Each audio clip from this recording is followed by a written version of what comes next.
Bonjour et bienvenue dans l'entretien sur France 24. Notre invité aujourd'hui est Vincent Duclerc. Il est historien, il est président de la commission de recherche sur les archives françaises relatives au Rwanda et au génocide des Tutsis. Merci beaucoup d'être avec nous.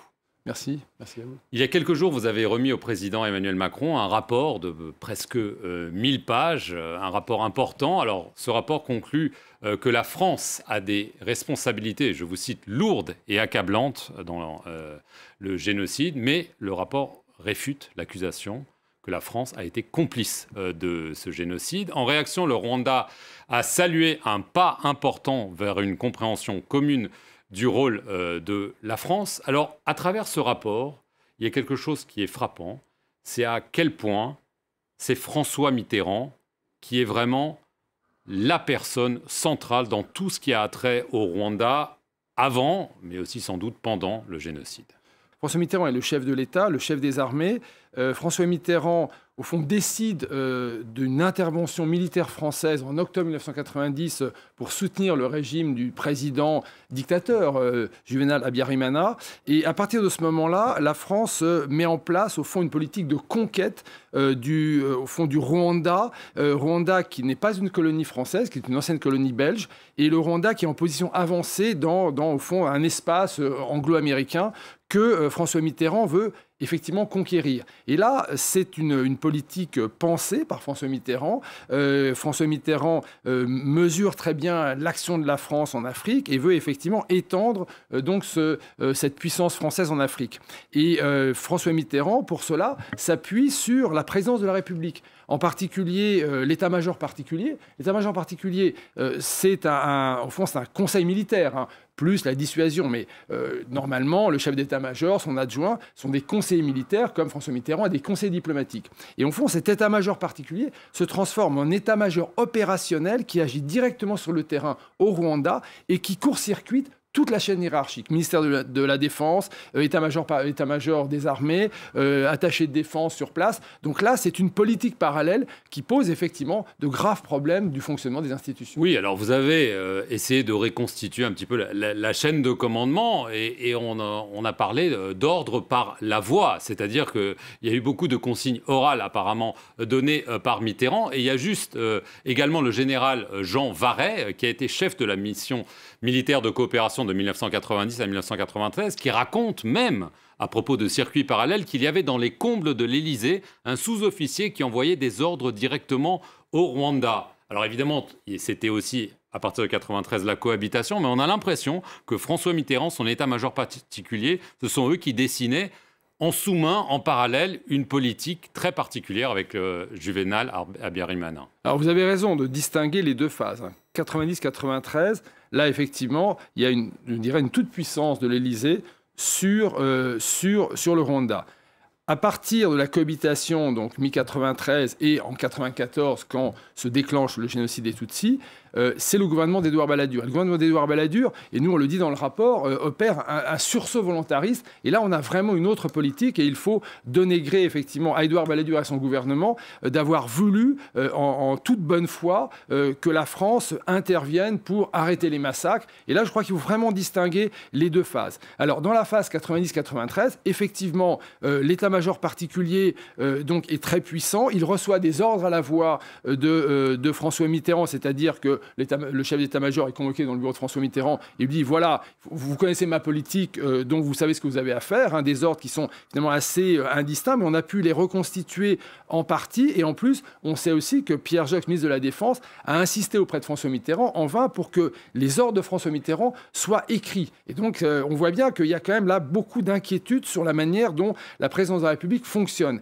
Et vous avez parlé effectivement du témoignage de Jean Varret sur le fait qu'à l'état-major particulier, il y avait une chaîne de communication directe qui allait de l'Élysée en passant par Bayonne, lieu effectivement du premier RPIMA des forces spéciales, puis en direction des unités qui sont très proches du front au Rwanda. Et donc Jean Varret apporte son témoignage, mais nous, dans le rapport, nous avons démontré cette chaîne parallèle, puisque nous avons retrouvé dans les archives militaires les schémas de communication qui montrent effectivement Élysée, Bayonne et Rwanda. Mais en tout cas, effectivement, il y a de très lourdes responsabilités, parce que François Mitterrand et donc cette politique qui est menée au Rwanda consiste à ethniciser, c'est-à-dire à dire, regardez, le Front patriotique rwandais qui est formé de Tutsis exilés et de Hutus d'opposition donc qui sont en Ouganda, c'est un mouvement politique et un mouvement intérieur. Eh bien, le chef d'état-major particulier et au fond un certain nombre de diplomates disent ce sont des Ougando-Tutsis, c'est-à-dire que c'est le contraire de ce qu'est le FPR. Et à l'inverse, eh bien, on donne énormément de poids, on soutient massivement un régime présidentiel qui se veut le peuple majoritaire, qui se veut le peuple Hutu et qui est entouré d'extrémistes. Et au fond, la France, à travers François Mitterrand, ethnicise considérablement au fond, la vie politique et la situation régionale du Rwanda. Et ce qu'il faut dire à vos auditeurs, et il faut dire aux Français, eh bien, c'est que lorsqu'on ethnicise à ce point, eh bien, on finit par tomber dans un génocide.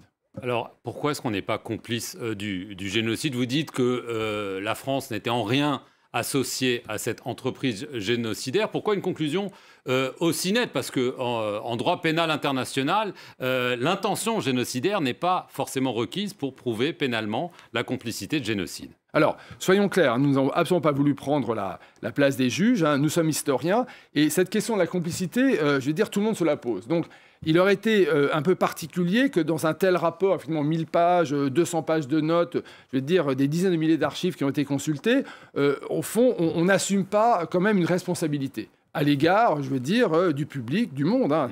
Et donc, qu'est-ce qu'on a dit? On n'a pas dit la France n'est pas complice. On a dit, voilà, nos archives, je veux dire, aucune archive dans celles que nous avons consultées ne montre la volonté de la France de s'associer à l'entreprise criminelle.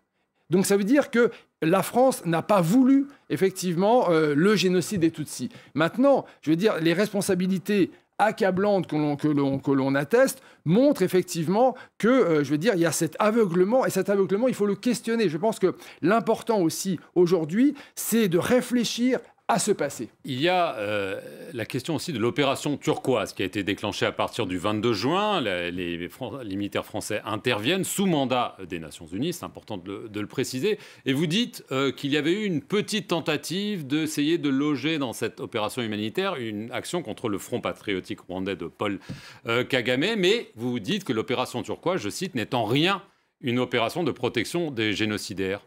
Pourquoi? On sait que, et des militaires de cette opération continuent d'ailleurs chaque jour à témoigner que les ordres qu'ils recevaient les interpellaient beaucoup et qu'on sait que notamment il y a certains massacres qui auraient peut-être pu éviter alors même que l'opération turquoise était sur le terrain. Les militaires sur le terrain font un travail vraiment tout à fait remarquable parce que il faut souligner que les ordres sont totalement ambivalents. On leur dit vous arrêtez les massacres et on ne leur dit pas vous allez arriver dans une zone où il y a des génocidaires qui contrôlent l'ensemble de l'administration et effectivement des survivants Tutsis qui tentent effectivement d'échapper à la mort. On leur dit aussi vous laissez les génocidaires partir au Zaïre, y compris le gouvernement. Oui, alors les archives le montrent, c'est qu'il y a eu une décision, hein, et dans les archives c'est indiqué, une décision au fond, que le président de la République met en avant, comme quoi lui-même et le Premier ministre ont décidé qu'il n'y aurait pas d'arrestation.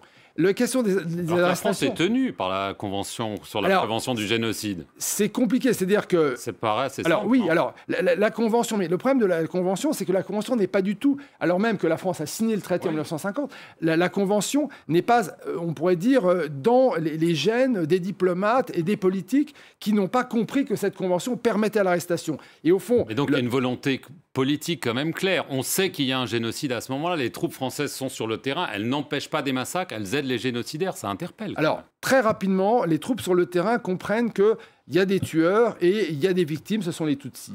Et c'est vrai que, voilà, le Bicécero, par exemple, c'est vrai que ces 3 jours qui s'expliquent aussi parce qu'on a dit à ces troupes, vous allez affronter le Front patriotique rwandais parce que dans certains cercles, et notamment à l'Élysée, eh bien, le Front patriotique rwandais, c'est l'ennemi, alors même que le FPR est en train d'arrêter le génocide. Donc vous voyez, c'est une situation extrêmement, quasi intenable pour les militaires qui arrivent néanmoins à comprendre effectivement qu'il y a une nécessité. Et Bicécero, c'est vrai, c'est 3 jours d'attente et c'est des milliers de Tutsis qui meurent pendant ces 3 jours. C'est absolument terrible. Mais lorsqu'effectivement il y a une volonté de la part du général Lafourcade, de la part du général Rosier d'y aller, et ben là, il y a une opération hélicoportée qui amène le sauvetage des rescapés. Donc voilà, moi ce que je voudrais dire, c'est que je veux dire, il y a effectivement une très grande difficulté pour le pouvoir et même pour le gouvernement d'Édouard Balladur de rompre avec une politique qui a été une politique d'alignement de la France sur le pouvoir d'Abiyarimana. Et les génocidaires qui sont largement issus de ce pouvoir présidentiel, eh bien, il faut, comprendre qu'ils sont génocidaires. Or, il y a une difficulté et ça explique pourquoi est-ce que, pour ne pas finalement avoir d'histoire et pour tenter peut-être d'essayer de maintenir les fameux accords d'Arusha, on conseille à ces génocidaires de partir. Mais en même temps, vous avez des voix au sein de la diplomatie, notamment Yannick Gérard, dont on a parlé, qui est un ambassadeur auprès de la force turquoise, qui dit non, il faut les arrêter.